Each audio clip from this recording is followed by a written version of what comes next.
Welcome back to NYSE Live. It's Wall Street with a mission.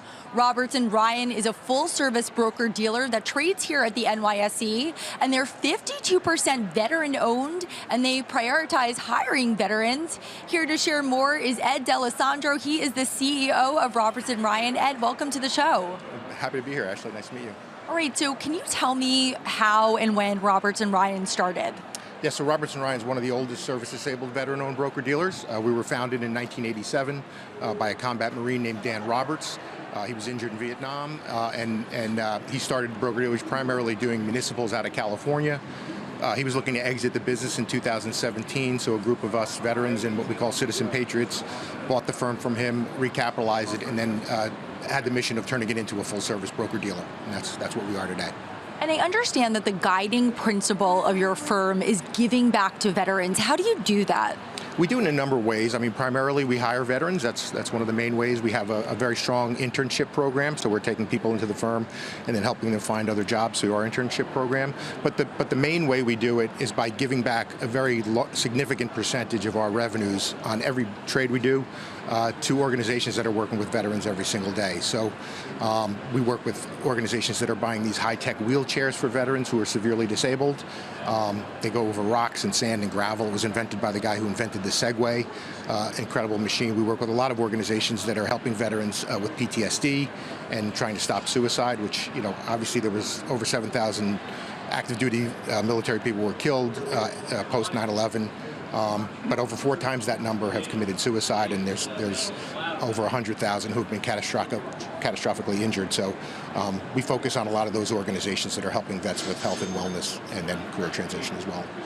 Ed, what has your experience been like in helping veterans transition into working in finance?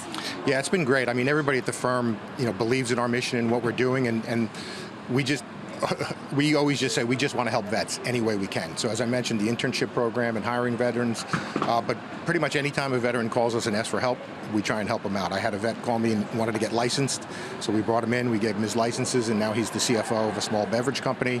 We had a vet call us actually yesterday and say that his wife was looking for work, and so we're trying to help her transition.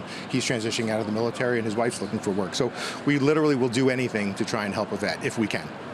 Today is the 24th anniversary of the 9/11 attacks. How does that affect you both as a veteran and as a finance professional where so many lives were lost? Yeah, I mean, to say the impact is profound is an understatement, obviously, but as a finance professional, obviously working in this industry like everybody here on this floor and in the business, lost a lot of friends, and you know, they're still missed. You know, and their presence is always missed at any of the gatherings and things like that, and you know, we're still seeing the effects of it, right? You know, with the cancers that are still coming up from people who are working down here at 9/11. So from that aspect, it's still a huge impact. And as a veteran, it was a little different experience for me because I had been out of the service for 8 years. I was newly married, living on the Upper East Side, so wasn't affected by that. But as the father of a daughter who's at the Naval Academy, it's always in the back of my mind that, you know, what happened after 9/11, and knowing that a lot of military people were going to be going into harm's way.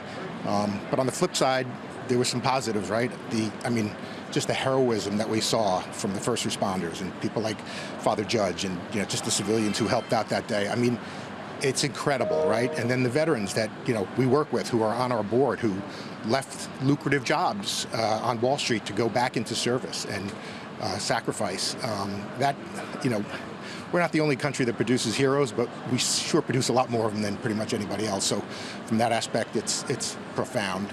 And then, you know, this building here and this institution, the New York Stock Exchange, was very inspirational. Watching everybody, my colleagues, all my colleagues here were working down here and getting this up and running and showing the world that, you know, we can't be stopped. Hearing Dick Grasso say, you know, don't ever bet against America, and people singing God Bless America down here on the floor, I'll never forget that. And so when my colleague Jason Hardowitz and Jim McDevitt, who runs our equities, came to me and said, we want to open up a booth on the floor of the New York Stock Exchange, it was a no-brainer.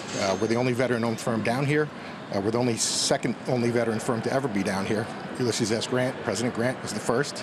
So we feel like we're in pretty good company, and we want to help this institution continue to grow, and we want to be part of the future.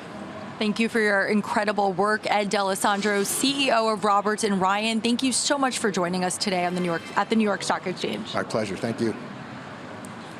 We're going to take a live look at the floor.